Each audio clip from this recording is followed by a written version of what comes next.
সোনার সংসারে সব বন্ধুদের স্বাগত। আজকে আমি রান্না করব রুই মাছ দিয়ে ঝাল, আলু দিয়ে রুই মাছের ঝাল। আলু দিয়ে রুই মাছের ঝাল করার জন্য আমি আলু নিয়ে নিয়েছি, রুই মাছটাকে লবণ হলুদ মাখিয়ে নিয়েছি 2 রকম সর্ষে, শুকনো লঙ্কা, টমেটো, ধনেপাতা।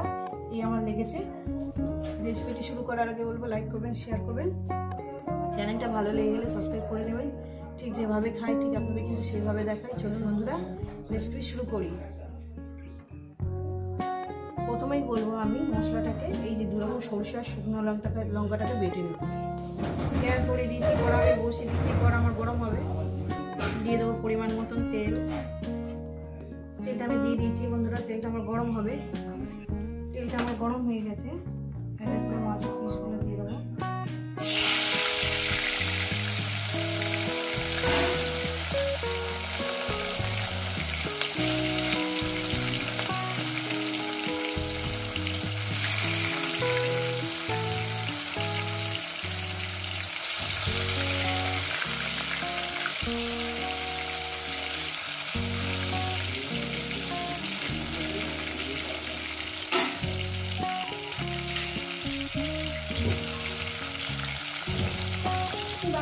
মাছগুলো এক করে উঠিয়ে দেবো বন্ধুরা।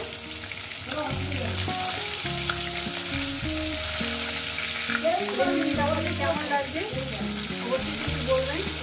ভালো লেগে গেলে লাইক করে দেবেন, শেয়ার করে দেবেন। মাছগুলো আমার ভাজা হয়ে গেছে বন্ধুরা, মাছগুলো আমি তুলে নিচ্ছি।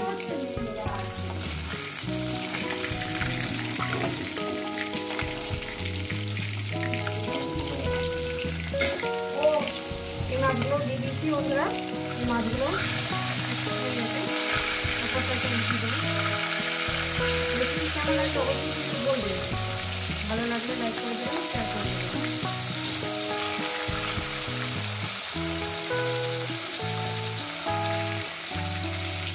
এই মাছগুলো ভাজা হয়ে গেছে, এই মাছগুলো উঠিয়ে নেব।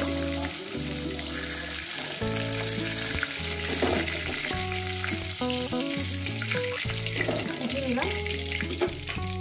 এর মধ্যে দিয়ে দেবো আলুগুলো। আলুগুলোকে লাল লাল করে ভেজে নেব।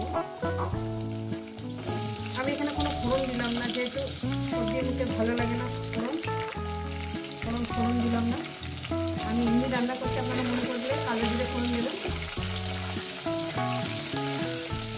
আলুগুলো সুন্দর করে আমি লাল লাল করে ভেজে নেবো। আর দিয়ে দেবো লবণ, স্বাদ দিয়ে দিলাম। যদি লাগে তো পরে দেবো। তো বন্ধুরা আমার আলুগুলো ভাজা হয়ে গেছে, আমি আলুগুলো তুলে নেব। এই তেলে দিয়ে দেবো টমেটো,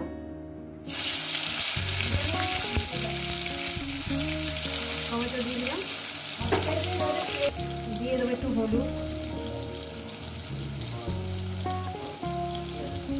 দিয়ে দিলাম। টমেটোটাকে সুন্দর করে ভেজে নিতে হবে। এরপর দিয়ে দেবো আমি মশলাটা, সর্ষে বাটি দেওয়া জলটা দিয়ে দিলাম। জলটা কষিয়ে প্রায় 2 মিনিটের মতন একটু সর্ষেটাকে একটুখানি তেলের সঙ্গে একটু কষিয়ে নেব টমেটোর সঙ্গে। আলুগুলো দিয়ে দেবো বন্ধুরা, আলুগুলো দিয়ে দেবো।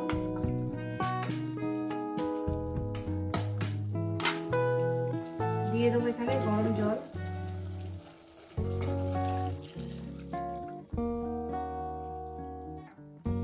দিয়ে দিলাম। এটা 2 মিনিট ফুটে ওঠার পর আমি মাছটা দিয়ে দেবো।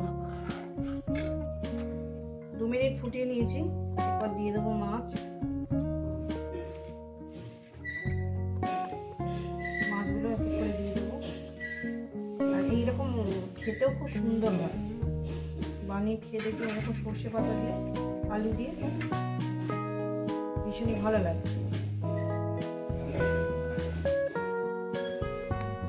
দিয়ে দেবো ওপর থেকে ধনেপাতা, মাছগুলো দিয়ে দেবো ধনেপাতা দিয়ে আর 5-6 মিনিট রেখে রান্না করবো। তারপরে এটাকে নামিয়ে নেবো, ওই কড়ার মধ্যেই থাকবে। আরো 5 মিনিট পর এখানে দিয়ে দেবো কটা কাঁচা লঙ্কা ফাটিয়ে। আমি যেখানে 4টে কাঁচা লঙ্কা দিলাম বন্ধুরা, আপনাদের স্বাদ মতন ঝালটা দিয়ে দেবেন। কটা কাঁচা লঙ্কা ফাটিয়ে দিলাম। 5 মিনিট হয়নি, 3-4 মিনিট হয়েছে, আরো 2 মিনিট ফোটাবো। এই রেসিপি যদি আপনাদের ভালো লেগে থাকে, হয়ে গেছে, করার মধ্যে থাকবে। এই রেসিপি যদি আপনাদের ভালো লেগে থাকে লাইক করবেন, শেয়ার করবেন, চ্যানেলটা ভালো লেগে গেলে সাবস্ক্রাইব করে দেবেন। আবার নতুন ধরনের রেসিপির সঙ্গে দেখা হচ্ছে। সবাইকে বলবো সুস্থ থাকবেন, ভালো থাকবেন, আবার নিত্য নতুন ভিডিও দেখবেন। চল, খুব সুন্দর খেতে হয়েছে।